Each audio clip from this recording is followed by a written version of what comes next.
Unlike the detective stories in fiction which tell of individual policemen working in isolation, successful policing, in fact, relies on teamwork.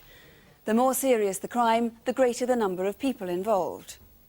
Tonight's Crimewatch file features an investigation involving officers from 7 different UK police forces and Interpol, and eventually the Spanish police as well.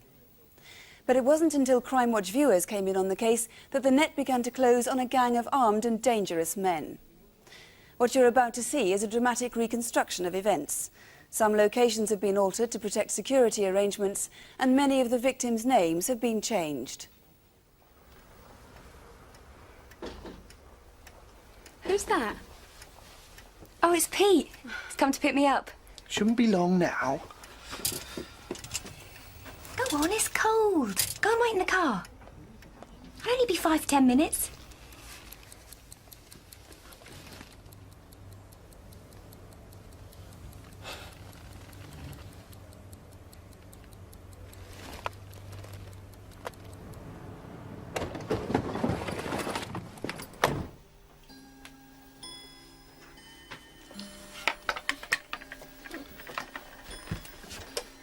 It's Friday.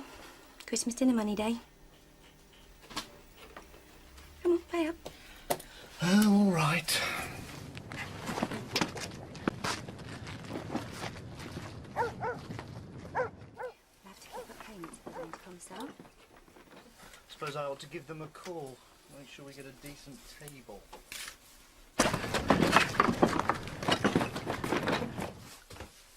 Oh, that's nice. Who's that for? My nephew. It's his birthday.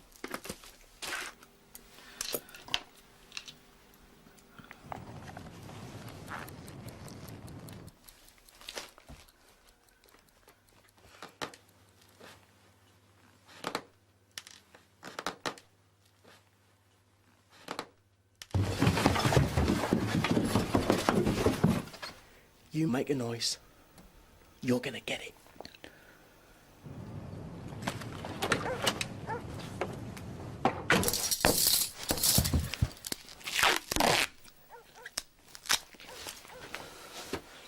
The whole experience seemed very much like a film. They made us all lie on the floor, got us all handcuffed and taped and quiet, told us not to look at them at all, and they just emptied the safes, took everything that was in there and disappeared out of the door with it into the night.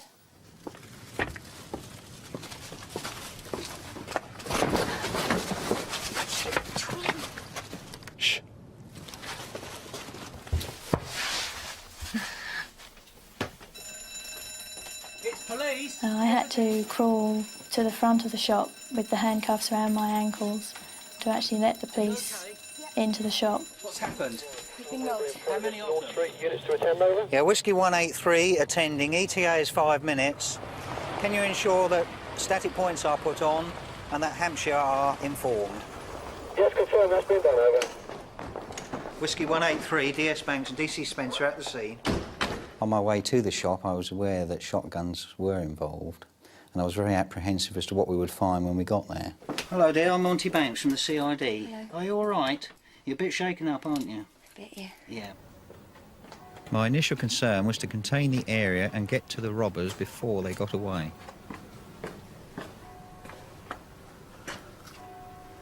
Whiskey 183 to KB. Confirm we are looking for 2 suspects armed with a sawn-off shotgun. Be aware suspects are armed and in possession of a large quantity of jewellery.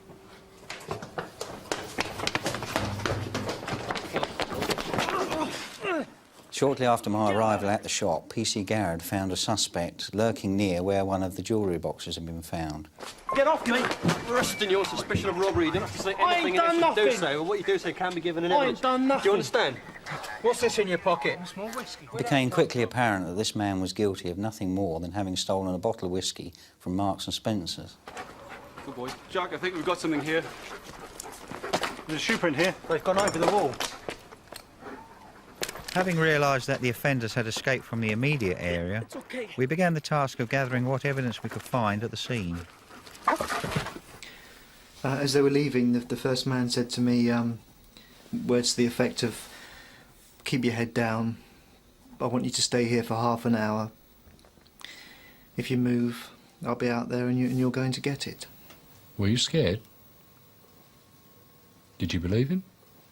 Yes. Carry on. Well, when I looked at the safe, the jewellery had gone, and the jewellery trays were lying on the floor. Oh, also missing was the staff Christmas fund in a tin, and about £100, various denominations.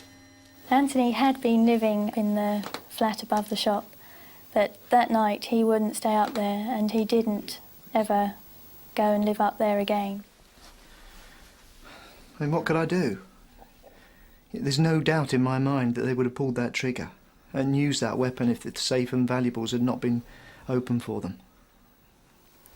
Although we weren't actually physically hurt at all, the actual situation will never go away. You can never forget what happened. You're always listening for the creak of the floorboard or the swing of the light and the shadows moving.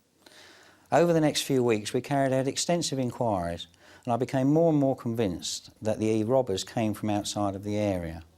However, we had no firm suspects, and our best hope was that some of the stolen jewellery would turn up and lead us to the offenders. Why does your dad always answer the door?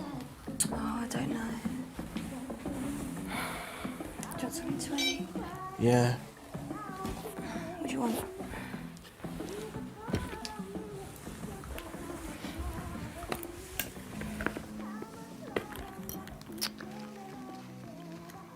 Oh.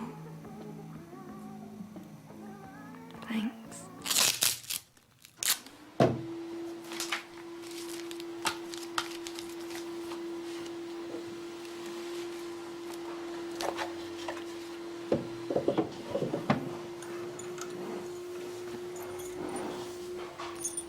Mum, I'm going out. Community service.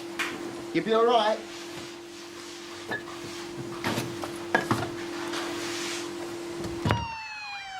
At the height of the Christmas shopping period, Surrey Police were called to the main post office in Dorking.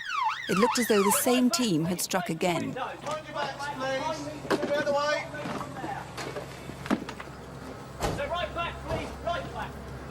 It's okay, mate. We'll sort you out. You're going to be all right.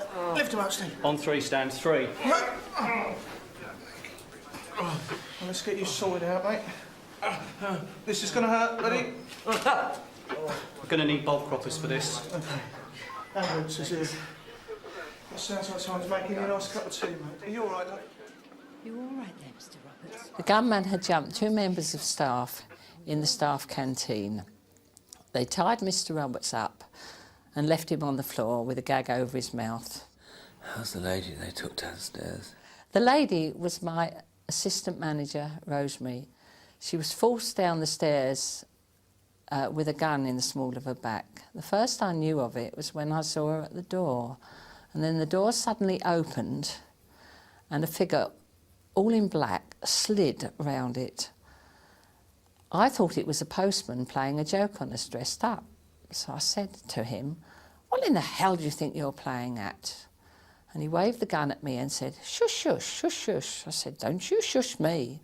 The next thing I knew was that the door had opened again and Rosemary came in and went flying across the room. She'd been pushed from behind and I noticed that she was handcuffed. And I thought, oh my God, this is an armed robbery. I was then ordered to lay down flat on my face on the floor, which I refused. I then had my hair pulled and my head pushed down to the floor. They then started pushing and pulling other female members of the staff. And I thought this bullying of the female staff was disgusting. We're going to need the bulk croppers. Okay. The police, I feel, come in for a lot of criticism. And on the night of the robbery, they were kind, sensitive and considerate. OK, I'm just going to check your pulse.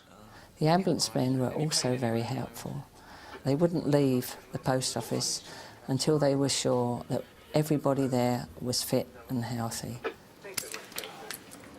These are the handcuffs that we used, and sticky tape from around the mouths and feet. Right, Mick? We've got some shoe prints on the roof, they're on the window ledge, in bird repellent, the Reebok Exafit pattern. Bob Miller, Regional Crime Squad. I was in the area, I heard the call, so I thought I'd come and see what you got. Shortly after Christmas, Surrey had a second armed robbery on their hands. They contacted neighbouring forces and Operation Mackenzie was launched. OK, Fred, have we got everybody here that should be here? Everybody here, we've got Thames Valley, Metropolitan, Sussex Police, Warwickshire Police, and it's quite... We were faced with a rough start to the new year. We had another armed raid at a bank in Leatherhead, and at the same time information was filtering through of similar offences in other force areas.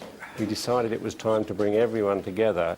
Thank you very much for coming along, gents. As you know, we're here to deal with a series of armed robberies, and if we can take them in sequence, Sergeant Banks, I would ask you to tell us about your job first. We are dealing with an armed robbery at a jeweller's shop in Chichester. 2 men with a shotgun. The victims were taped and handcuffed. We're looking at a robbery in the post office at Colston by 3 men, 2 armed with sawn-off shotguns and 1 with a handgun. We also think the same team did the gun shop in Coulston about 10 days later. They stole 16 handguns and we think 2 shotguns and a lot of ammunition. Dorking Post Office. 2 men, 2 guns, victims taped and handcuffed. Looks like they've been in before and fixed the security. We also have an attempt on a post office in Leamington Spa. Again, there are indications that they've been in previously. Ours was an offence of armed robbery at a bank at Tadley. There were 2 offenders, both wearing balaclavas and in possession of handguns. There is evidence of pre-planning very similar to the offence at Dorking. Which brings us back to the Leatherhead job, where staff were made to lie on the floor in a darkened room, and a 3rd person was sent in to guard them.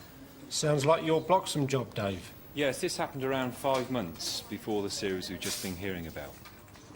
Very briefly, 2 female bank employees were taken hostage in their homes, bound and interrogated by 3 men. The younger one was taken to the bank where she worked, and the safe was emptied. Any suspects? Only one. He was on our files in connection with another post office raid in that same area. Nothing was proved in that case, but his description tallies with that given by the witnesses at Bloxham. Do we have any names? Matthew Chike. Matthew Chike was already known to us in Surrey. He was on the run for jumping bail on 6 counts of burglary. Unfortunately, none of us had any idea where he was living.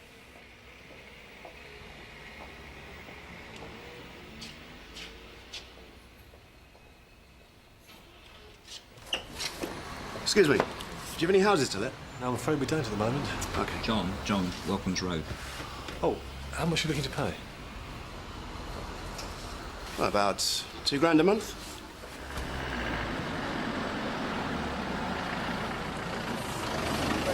Steps up to hole. Gents, a moment for Christy O'Connor Jr. coming up. He putts and he misses. Have you thought of maybe buying a house? Yeah, sure. Yeah, with the sort of money you're looking to spend, you know, you could get something quite substantial. Well, I'm waiting for the market to drop. In about a year's time, I'll be looking to buy something for around £500,000.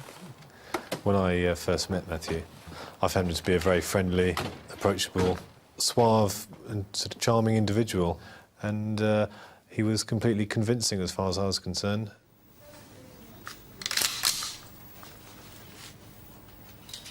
OK, ready to move out, 10 minutes. OK, boss. We had found that the security at Leatherhead Post Office had been tampered with, and we suspected that the team had already been in. So we were assuming that it would only be a matter of time before they returned. 6 CS Yankee to OP1. Permission? By now, the police were taking no risks. They staked out the entire town of Leatherhead in anticipation. OP1, go ahead, Yankee. Firearms team are going in now. OP1, yes, OP1 to all units. Be aware, firearms team going in now.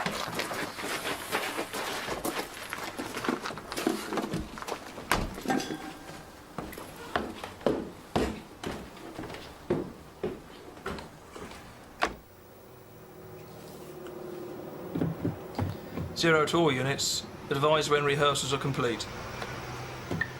Bronze 1 0, read back. Rehearsals complete now. Bronze 1, roger. Romeo 2-0, read back. Rehearsals complete now. Romeo 2, roger. 0, all units. Ambush set. Put the money in the bag. Quick! They struck.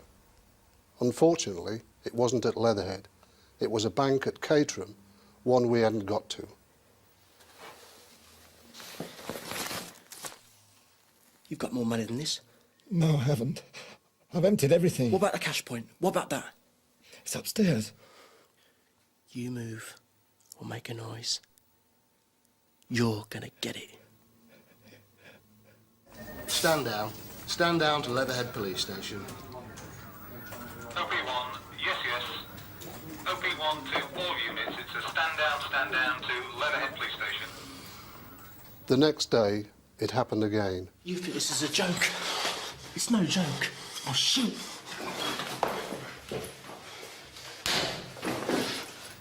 They've just done the bank at Hazelmere, Governor. 6 CS Yankee to OP1, permission. Hazelmere wasn't enough for them. They went back to Caterham to do the cash point on their way home. Call the police! We've been robbed! You're not going to believe this, Governor. They've just done the post office at Cobham. Oh. 6 CS Yankee to OP1, permission. OP1, go ahead, Yankee. The put one at Cobham. We're standing down here. I don't believe this. What the hell's going on? I have no idea. Well, this is getting worrying now. Let's go back to the Nick and see the DI.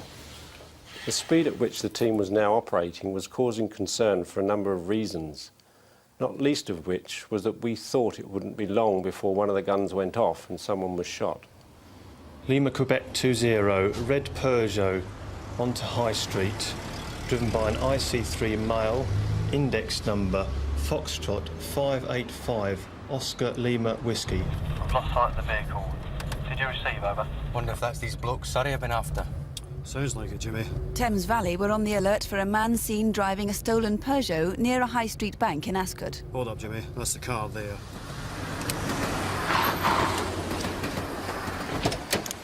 Police.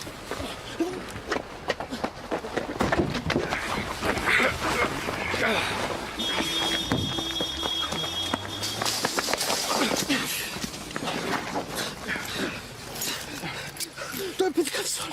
Don't put the cuffs on. It was a good arrest at the time, but it was even better when we found out who we'd actually arrested.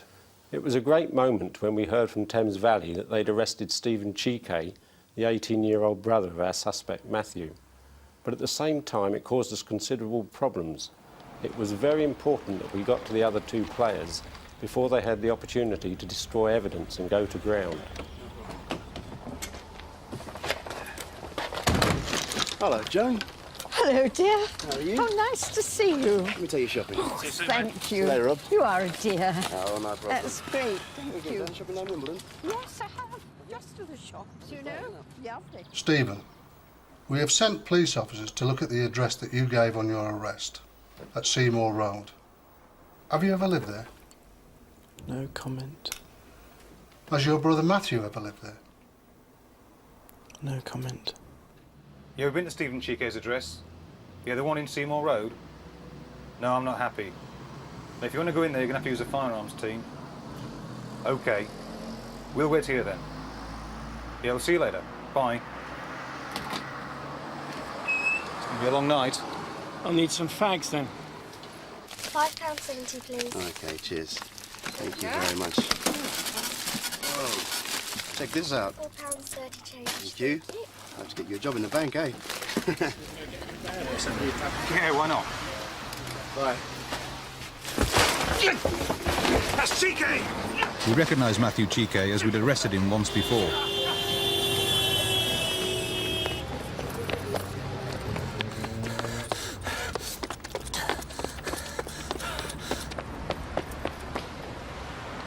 Priority, clear the air, 6CS84. We've just had Matthew Chike done a runner at West Hill Road.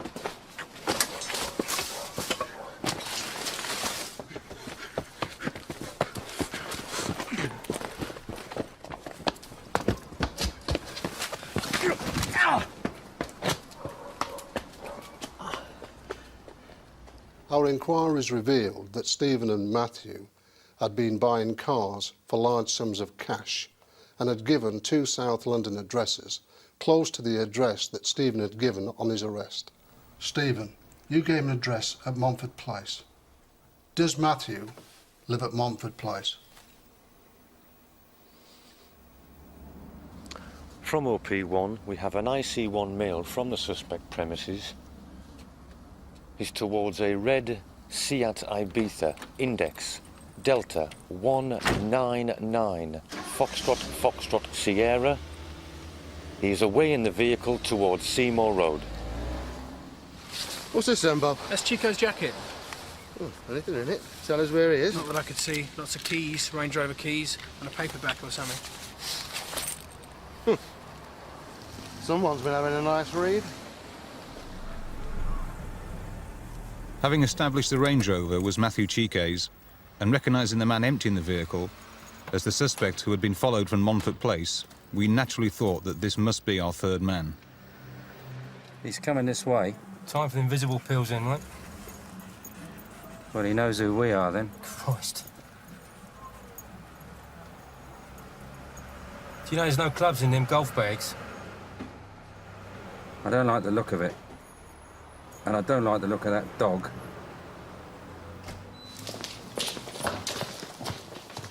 We followed the man back to Montfort Place. We were looking basically to arrest him.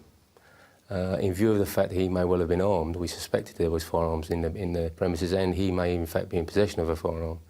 We were waiting for backup. But what brought matters to a head was simply the fact that he came out of the flat. Stand by, the car's through to the premises and he's got the dog with him. Strike, strike, strike.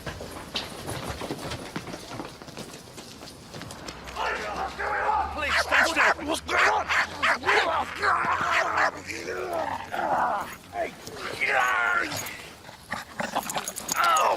Get your dog off my knee. I can't. It's not my dog. It was some 15 minutes or so before the dog was finally prized off my leg. And myself and my colleague, DC Pierce, who suffered quite serious injuries to his knee, were then taken to hospital. Rob Jones was arrested and his house searched. His friend Matthew had been using his home as a postal address. It soon became apparent that Rob Jones himself was not actually involved in the robberies. Look, Stephen, let's go back to the beginning. You gave Thames Valley Police an address at Seymour Road. Have you ever lived there? No comment. 02 front and rear containment, Bronze 1 debussing, Seymour Road, now.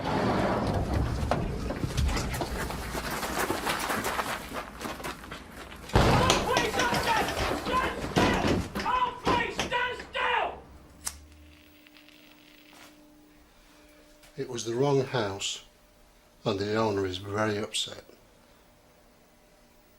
It had been a hell of a night, and we were running out of time. Our last hope was an address on the Springfield estate at Clapham. These trainers look about right, Mickey. And there's the bird repellent. Mickey, you better bag this up. What have we got? The jackpot. Governor, there's loads of money out here we found. Loads of it. Altogether, we had recovered £126,000 in cash from the flat on the Springfield estate, and we identified the third person as being Mark Calvert. We had in fact received information from the local police that Mr. Calvert's car was parked in Courland Grove. So how's the rabies coming along then, John? Getting stiffer all the time, mate. Here he comes. That's him. Stand by, target's at the vehicle. Driver's door open. He's in. Engine started. He's off. He's got his tyre. His speed's increasing. He's approaching the junction. To the left. You've got car behind him. His speed's still increasing. He's driving like a maniac. Left, in the smoky street. Speed increasing. 60. 70. He's approaching the lights. Lights are changing. Lights on red. He's not stopping. He's on the right. On the wrong side of the road. He's taking the bollards on the wrong side. He's putting a red in the traffic car. We're never going to get him now.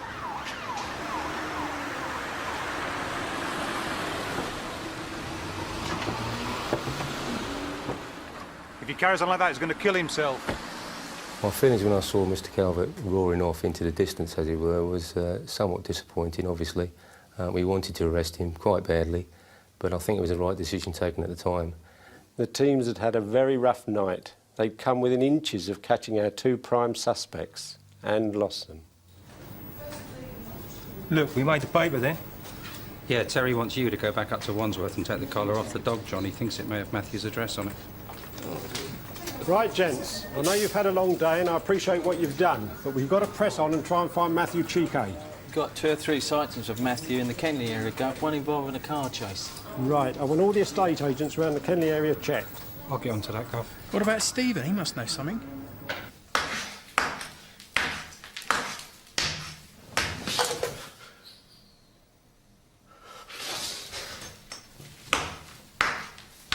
There's something going on down there. Could be the builders. No, they've gone.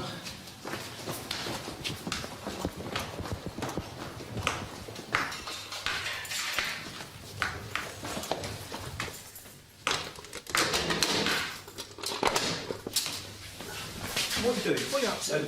Stephen Chike had been trying to dig his way out of his cell. Come on out.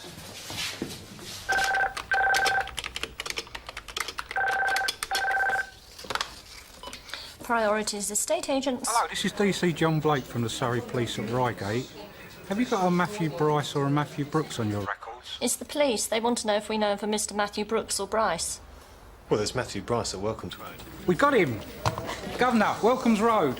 When the police called and asked about Matthew Bryce as we knew him, I was completely taken aback and amazed because, as far as we were concerned, he was a model tenant.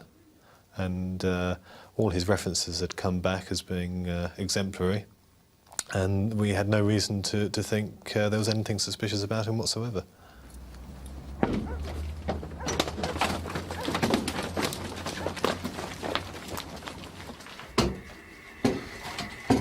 Seen this, Frank? What you got there? It's a gun. You gotta give the governor a shout, then.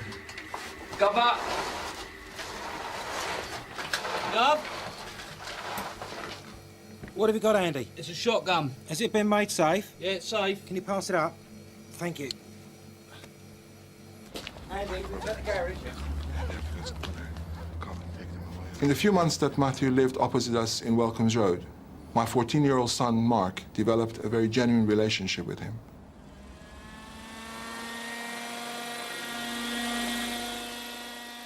I had my doubts about this relationship, primarily on account of the age difference. Why should a young man of 21, 22 wanting to play and spend time with a 14-year-old? Of course, I never felt there was anything unwholesome in this relationship, but it was rather odd. Let's go up to the golf course. Give the dog a run. I'd better go and ask my dad. I'll be back in a sec. Go on, then. It seemed that Matthew had a dual personality, a kind of Jekyll and Hyde scenario. He owned this vicious dog that attacked Mark, and Mark had to be hospitalized for some time. Yet, when Mark came back from the hospital, Matthew was very kind to him, and he would come and sit with him and watch television and watch videos and bring him magazines. When the police came, it was a big shock to Mark's system, and it took him months to come to terms with the termination of this rather pathetic and sad relationship. Hello, Gov. It's like Aladdin's cave in there. Satellite televisions in every room, hi-fi, motorbikes in the garage. Where's your real evidence? It looks like someone's had a good tidy up, Gov, but what we have got is we've got some jewellery in the Hoover bag, a shotgun we pulled out from underneath the floor, and stuck on top of the telly, this note. That's good. Gives a clear indication that Matthew is involved. Well done, you boys. The evidence was piling up, but there was nothing to tell us where Mark Calvert or Matthew might be found. With little more to work on, we decided to take the case to Crimewatch. And in any case, with your help, some of them are already on the way to being solved, so don't have nightmares, do please. Sleep well. Cut. Good night. Stand by and roller. Run roller. 40 seconds of music, 40 seconds.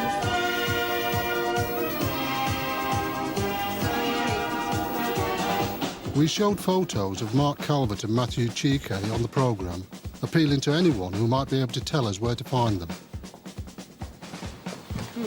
Here are your photos, Barry. Oh, Any thank you. calls? A few, nothing positive as yet. What about the incident room? Anything I'm there? okay, we'll be able to contact later. That's it, no work takes away. Thank you very much indeed, everybody. Thank you very much. That night, one family in East Anglia who had been watching the programme were faced with one of the most painful decisions of their lives. Travelling on a plane to Malaga that same evening was their 19-year-old daughter. She was going to meet her boyfriend, a man they now recognise to be Matthew Chike. Matthew had only known their daughter a couple of months. Neither she nor they had any knowledge whatsoever of Matthew's criminal activities. The next day, they phoned the Surrey Police incident room, giving an address where they believed their daughter to be staying. Matthew Chike was arrested by the Spanish police at the same address 5 days later.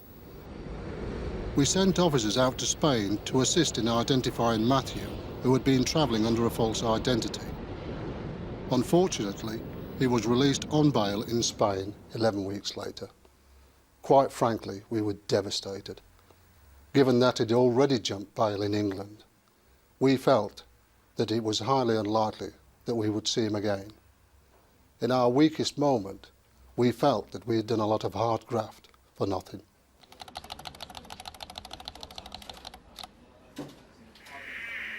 It's my water pipes. My water pipes from the washing machine. We received a tip-off that Matthew kept a safe at his friend Rob Jones' house. Looks like new concrete down here, Gov.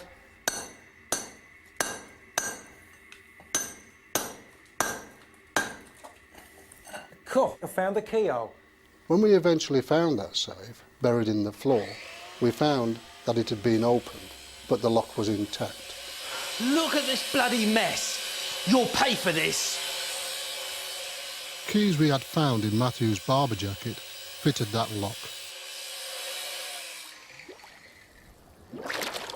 Service diver. 5 bells, 5 bells. OK, bring him in. Once the safe had come to light, Mr. Jones decided to be a little more cooperative. He told us he hadn't known what Matthew kept in it, but his suspicions had been aroused when we questioned him. Soon after, he'd broken into it and found guns, handcuffs, ammunition, and bundles of cash. He disposed of the weapons in the river. Are you sure that's them? Yeah, I put them in the bag. The cash he put in the bank. At his request, we arranged to take delivery of the cash on a local golf course. He's walking in with the bags. He's coming from the left. He's going towards them. All these findings were very important, as we needed as much evidence as possible to make sure the Spanish courts would accept our application for Matthew's extradition. Whilst working on the extradition proceedings, another bird came home to roost.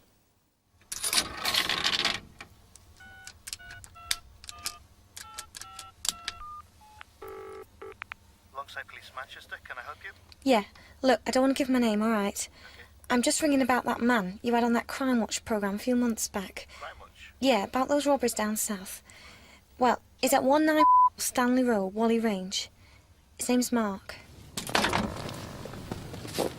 I'll cover the back. Right. Run into the house, Dave. Please, open the door.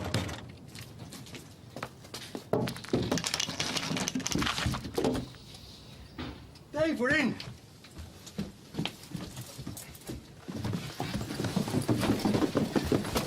Plainclothes police. Are you Mark?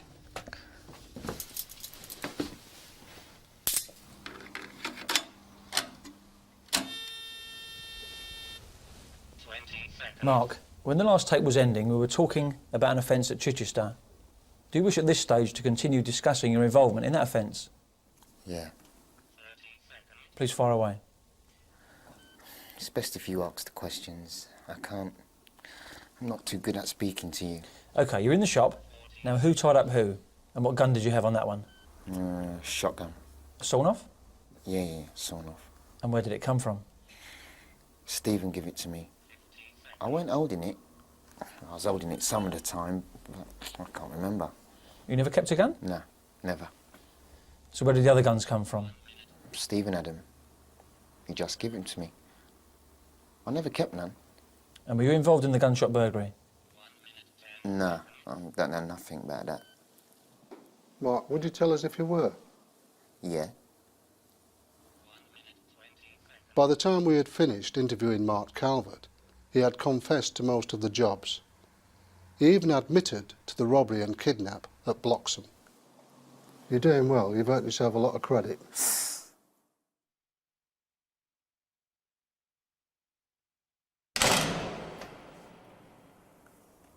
So tell me, how much credit Stephen got then, huh? Sorry, Mark. I'm not prepared to answer that. Well over 100, innit? I bet he got over 100%.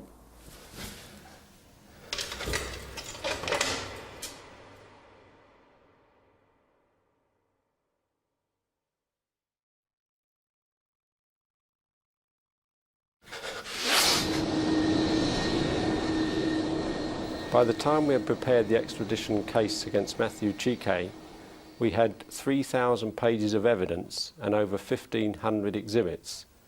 The cost of translating the extradition papers alone came to £20,000. Gutpole to Gutpole, 01. 01, can you attend stand 140? Well, aircraft is now on finals for stand 140. Did you receive? Yeah, 01 now on stand.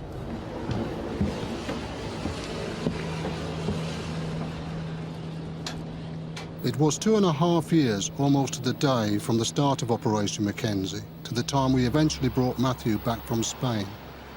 You'd think after all we'd been through, it would have felt like a triumph. The fact is, we were all too worn out to feel anything at all.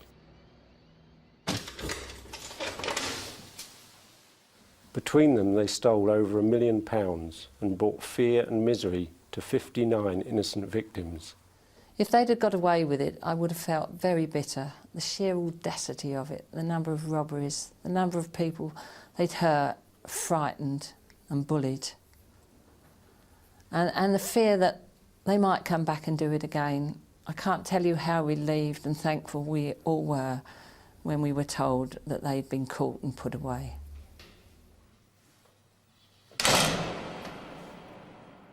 Matthew Ibekwe Chike was sentenced to 12.5 years. The prosecution case being that he had been the principal organiser.